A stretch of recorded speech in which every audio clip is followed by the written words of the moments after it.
नमस्कार दोस्तों, स्वागत है आपका आज के मुख्य समाचार में।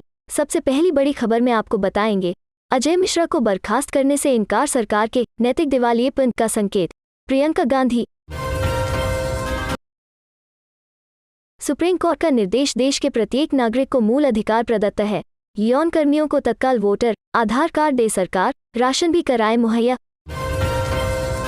घर घर पहुंचने के लिए सपा की रणनीति, शुरू किया झंडा लगाओ सरकार बनाओ अभियान। दोस्तों, हर एक खबर की गहराई में आपको ले जाएंगे, लेकिन उससे पहले अगर आपको भी ऐसा लगता है कि भाजपा की उल्टी गिनती शुरू हो चुकी है, तो आप अभी इस वीडियो को लाइक कीजिए और इस लाल बटन को दबाकर चैनल को सब्सक्राइब करके घंटी बजाइए और कमेंट में लिखे जय हिंद। अजय मिश्रा को बर्खास्त करने से इनकार सरकार के नैतिक दिवालियेपन का संकेत। प्रियंका गांधी। जी हां दोस्तों, कांग्रेस महासचिव प्रियंका गांधी वाड्रा ने लखीमपुर खीरी मामले में विशेष जांच दल के आवेदन की पृष्ठभूमि में बृहस्पतिवार को आरोप लगाया कि गृह राज्य मंत्री अजय कुमार मिश्रा को बर्खास्त करने से इनकार करना केंद्र सरकार के नैतिक दिवालियेपन का सबसे स्पष्ट संकेत है। उन्होंने यह भी कहा कि मिश्रा को बर्खास्त कर उनके खिलाफ कानून के मुताबिक मामला दर्ज होना चाहिए। कांग्रेस की उत्तर प्रदेश प्रभारी ने ट्वीट किया, अजय मिश्रा टेनी को बर्खास्त करने से सरकार का इनकार उसके नैतिक दिवालियेपन का सबसे स्पष्ट संकेत है। नरेंद्र मोदी जी, सावधानीपूर्वक धार्मिकता का प्रदर्शन करने और धार्मिक वस्त्र धारण करने से यह तथ्य नहीं बदल जाएगा कि आप एक अपराधी को बचा रहे हैं। उन्होंने जोर देकर कहा, अजय मिश्रा टेनी को बर्खास्त किया जाना चाहिए और कानून के मुताबिक मामला दर्ज करना चाहिए। गौरतलब है कि लखीमपुर खीरी हिंसा मामले की जांच कर रहे विशेष जांच दल एसआईटी ने अब तक की छानबीन और साक्ष्यों के आधार पर दावा किया है कि केंद्रीय गृह राज्य मंत्री अजय कुमार मिश्रा टेनी के पुत्र और उसके सहयोगियों द्वारा जानबूझकर सुनियोजित साजिश के तहत घटना को अंजाम दिया गया। एसआईटी के मुख्य जांच निरीक्षक विद्याराम दिवाकर ने मुख्य न्यायिक मजिस्ट्रेट सीजेएम की अदालत में दिए गए आवेदन में आरोपियों के विरुद्ध उपरोक्त आरोपों की धाराओं के तहत मुकदमा चलाने का अनुरोध किया है। केंद्रीय गृह राज्य मंत्री के पुत्र आशीष मिश्रा मोनू और कुछ अन्य लोगों पर लखीमपुर खीरी में 3 अक्टूबर को प्रदर्शन कर रहे किसानों को जीप से कुचलने का आरोप है। इस घटना में और इसके बाद भड़की हिंसा में 4 किसानों समेत 8 लोगों की मौत हो गई थी। सुप्रीम कोर्ट का निर्देश, देश के प्रत्येक नागरिक को मूल अधिकार प्रदत्त है। यौन कर्मियों को तत्काल वोटर आधार कार्ड दे सरकार, राशन भी कराए मुहैया। जी हां दोस्तों, सुप्रीम कोर्ट ने मंगलवार को सरकार को आदेश दिया कि देश के प्रत्येक नागरिक को मूल अधिकार प्रदत्त है, फिर चाहे उसका पेशा कुछ भी हो। इसी के साथ कोर्ट ने सभी राज्यों और केंद्र शासित प्रदेशों को मतदाता पहचान पत्र, आधार और राशन कार्ड यौन कर्मियों को जारी करने की प्रक्रिया फौरन शुरू करने तथा उन्हें राशन मुहैया करना जारी रखने का निर्देश दिया।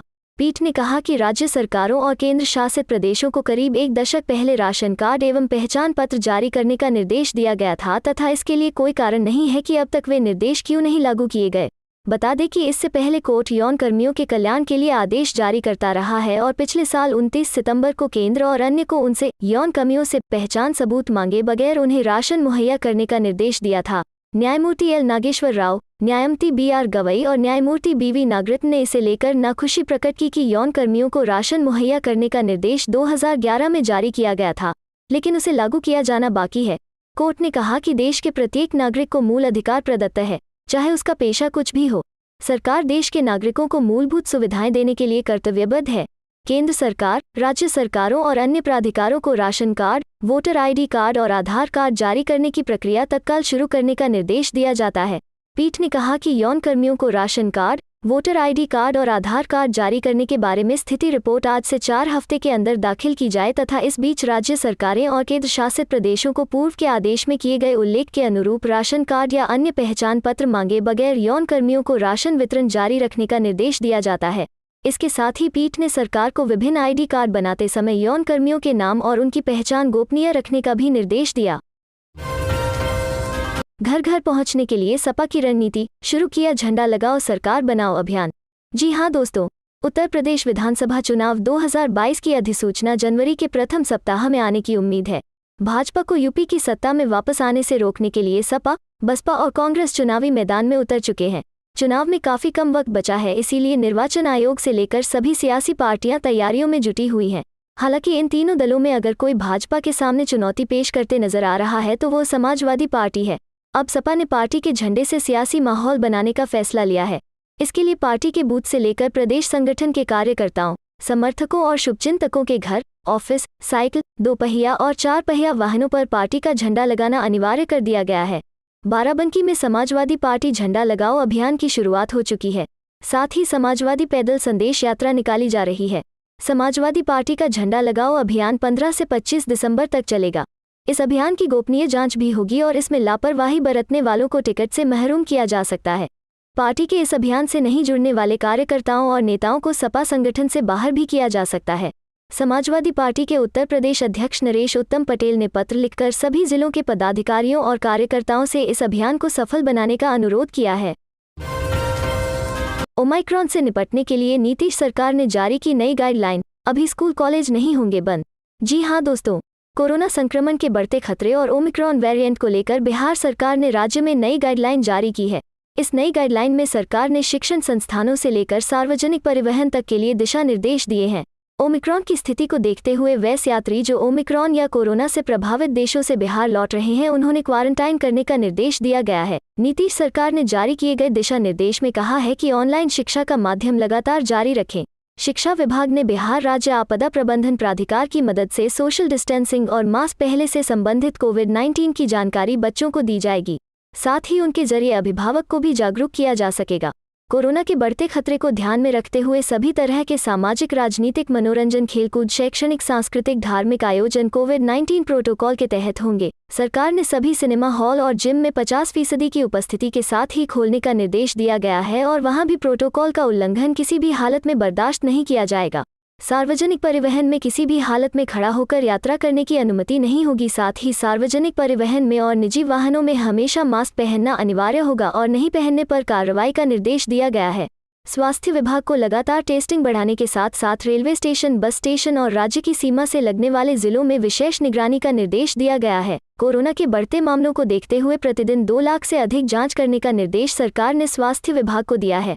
अस्पतालों की व्यवस्था, विशेषकर ऑक्सीजन एवं आईसीयू की उपलब्धता की समीक्षा करने और प्रशिक्षित कर्मियों को तैयार रखने के भी आदेश दिए गए हैं। बिहार के सभी जिलाधिकारी और आरक्षी अधीक्षक और सिविल सर्जन को ओमिक्रॉन के संक्रमण के प्रसार की संभावना को देखते हुए स्वास्थ्य सुविधा की तैयारी रखने का निर्देश दिया गया है। क्रिमिनल हैं अजय मिश्रा, देना चाहिए मंत्री पद से इस्तीफा। लोकसभा में हंगामे के बीच बोले राहुल गांधी। जी हां दोस्तों, लखीमपुर खीरी कांड को लेकर गुरुवार को लोकसभा की कार्यवाही शुरू होते ही विपक्षी दलों का हंगामा शुरू हो गया। विपक्षी सांसदों की मांग थी कि केंद्र सरकार को एसआईटी की रिपोर्ट के बाद अजय मिश्रा को बर्खास्त कर देना चाहिए। केंद्रीय गृह राज्य मंत्री अजय मिश्रा का राहुल गांधी ने भी जबरदस्त विरोध किया है। उन्होंने कहा कि अजय मिश्रा एक क्रिमिनल हैं और उन्हें पद से इस्तीफा दे देना चाहिए। मोदी सरकार को उन्हें तत्काल बर्खास्त करना चाहिए। फिलहाल हंगामे के चलते लोकसभा की कार्यवाही दोपहर 2 बजे तक के लिए स्थगित हो गई है। इसके अलावा राज्यसभा भी 2 बजे तक के लिए स्थगित हो गई है। राहुल गांधी ने लोकसभा में कहा, हमें लखीमपुर के उस कांड के बारे में बोलने का मौका मिलना चाहिए जिसमें हत्याएं की गई है। उस घटना में मंत्री की भी संलिप्तता रही है। उस घटना के बारे में कहा जा रहा है कि वो एक साजिश थी। जिस मंत्री ने किसानों को मारा है उसे पद से इस्तीफा देना चाहिए और उसे सजा मिलनी चाहिए। इस बीच खबर है कि अजय मिश्रा गृह मंत्रालय के अपने दफ्तर में मौजूद हैं और विभाग की बैठकों में हिस्सा ले रहे हैं। इससे समझा जा सकता है कि अजय मिश्रा टेनी पर केंद्र सरकार किसी तरह की कार्रवाई के मूड में नहीं है। यूपी चुनाव से पहले ही टूट जाएगा का गठबंधन, जानिए कौन बना सबसे बड़ा रोड़ा। जी हां दोस्तों, उत्तर प्रदेश में विधानसभा चुनाव से पहले सभी दल अपने अपने हिसाब से गोटियां सेट करने में जुटे हुए हैं।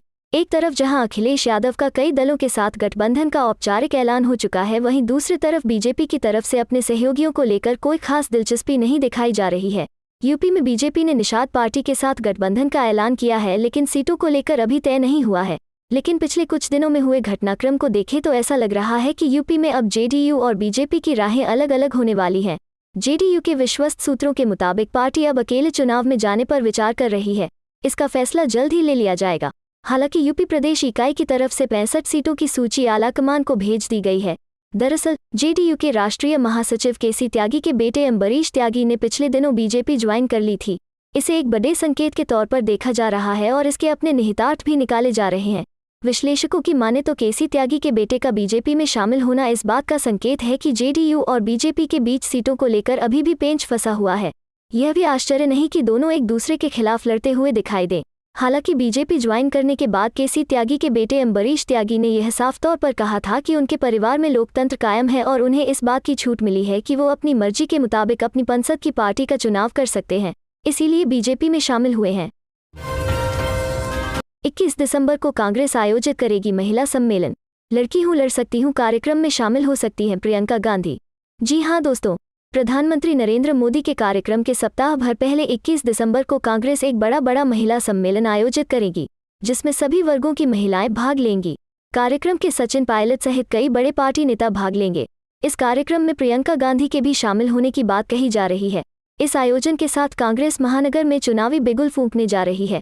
इस कार्यक्रम के माध्यम से पार्टी कार्यकर्ताओं में जोश भरने का कार्य भी करेगी। पार्टी के सभी नेताओं को महिला सम्मेलन सफल करने को लेकर जिम्मेदारी सौंप दी गई है।